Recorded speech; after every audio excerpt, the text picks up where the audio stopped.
जय मैथिल जय मिथिला। हम मिताया बजे छी। सबके हम प्रणाम लियो। कार्तिक मास चल रहा है, अब तो सामा अवतार लेती तो अपन आशीर्वाद सबके बना के रखू। एक सामा के गीत लगायल छी तो सुनू।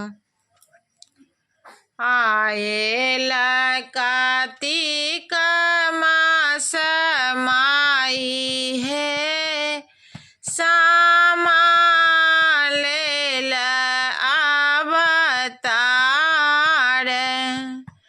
आएला कार्तिक मास माई है, सामा लेला अवतार।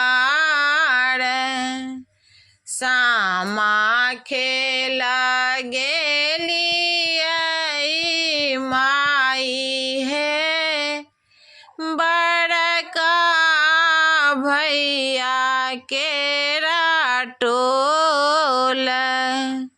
सामुआ हेराए गेल हो भैया, चकेबालाए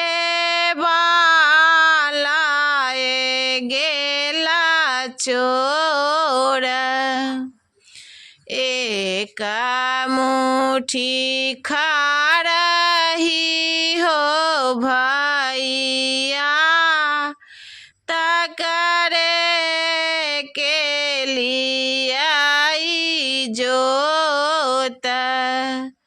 चिन्हलौं में चिन्हलौं हो भैया, बहिनोइया साला बड़ चोर। उन्टा बान्ह बानी हक हो भैया, कलेजबा सालै हो मोर। पेना साटी मा